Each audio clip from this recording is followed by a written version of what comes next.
कानपुर में विरहाना रोड पर जहां मां तपेश्वरी देवी का मंदिर स्थापित है, वहां कभी गंगा की धारा बहती थी और जंगल हुआ करता था। मां तपेश्वरी देवी के दर्शन से मन की सारी इच्छाएं पूर्ण होती हैं और कष्टों का निवारण भी होता है। हेलो एवरीवन, मैं माधुरी आपका स्वागत करती हूं अपने चैनल पर। और आप सब कैसे हो? मुझे पूरी उम्मीद है आप सब स्वस्थ होंगे। और मैं आ गई हूं आज यहां मां तपेश्वरी देवी का दर्शन करने, और यहां बहुत दूर से ही मेला लगा हुआ है। और आज है रामनवमी, तो आप सभी को मेरे और मेरे फैमिली की ओर से रामनवमी की हार्दिक शुभकामनाएं। और इस मंदिर में अगर आपको दर्शन के लिए आना है तो सेंट्रल स्टेशन से घंटाघर आएंगे और नयागंज होते हुए बिरहाना रोड, घंटाघर से express road, mall road, Birhana road पहुंचा जा सकता है। रावतपुर से बड़ा चौराहा, माल रोड होते हुए भी मंदिर पहुंच सकते हैं। नवरात्रों में मां के दर्शन के लिए यहां कानपुर के ही नहीं, कानपुर के आसपास के जगहों से भी बहुत लोग आते हैं और अपनी मन्नत को मांगते हैं और यहां मन्नत को पूरी भी करते हैं। मां के इस मंदिर का इतिहास और रहस्य रामायण काल से जुड़ा हुआ है।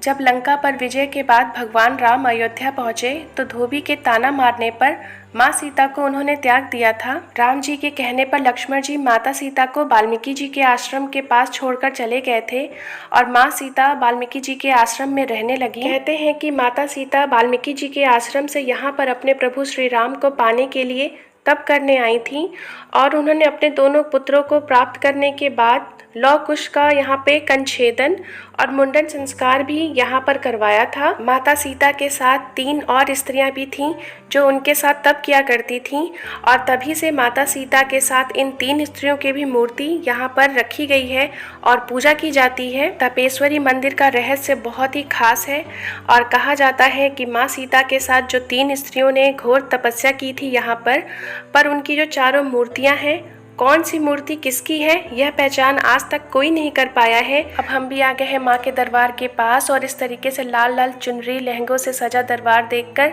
बस मन में मेरे एक यही गाना आ रहा है, प्यारा सजा है तेरा द्वार भवानी, बड़ा प्यारा सजा है तेरा द्वार भवानी, भक्तों की लगी है कतार भवानी। माँ के इस मंदिर के दर्शन करने के लिए बहुत बड़ी भीड़ आती है और उन भीड़ में सबसे ज़्यादा संख्या उन भक्तों की होती है जो माँ से अपनी गोद भरने की इच्छा और संतान प्राप्ति के बाद उनका मुंडन और कंछेदन जो होता है वो कराने आते हैं। और मैं भी अब बस फूल माला माता का मैंने प्रसाद ले लिया है और ये माता के मंदिर का पिछला दरवाज़ा है और जहाँ से जो पुरुष की जो लाइन है वो यहाँ से दर्शन करने के बाद निकलती है और अभी हमें आगे जाना है। और हम पहुँच गए हैं मंदिर के मुख्य द्वार के पास और ये जो है जेंट्स की लाइन है, यहाँ से रक्षित के पापा जाएंगे।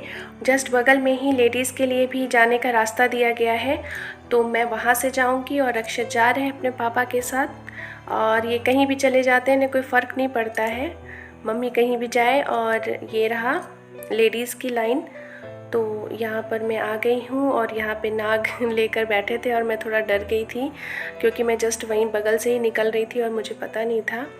और यहाँ पे मंदिर में पूजा कर रहे हैं और नवरात्रों में जिन्होंने यहाँ पर कलश रखा था, अखंड ज्योत जलाई थी, तो वहाँ पे ज्वार वगैरह विसर्जित करने को रखा हुआ है। और हम आ गए माँ तपेश्वरी के दरबार में और यहाँ पर भक्तों की लाइन लगी है और जयकारे बोले जा रहे हैं। माँ तपेश्वरी देवी के दर्शन का जो टाइम है वह सुबह 4 बजे से है और रात 11 बजे ये बंद हो जाता है। और माँ तपेश्वरी जी का आरती सुबह 5 बजे और शाम को 7 बजे होती है और ये निश्चित है कि इस टाइम पर माँ की आरती होनी ही है। और रक्षित और उनके पापा जो है वो लाइन में लगे हैं और रक्षित लाइन में जितने लोग खड़े हैं अंकल वगैरह तो उनसे खेल रहे हैं, हाई फाई दे रहे हैं। और अब मैं भी माँ के दर्शन के करीब हूँ और मैं भी पहुँच रही हूँ और यहाँ पे बहुत ज़्यादा भीड़ थी।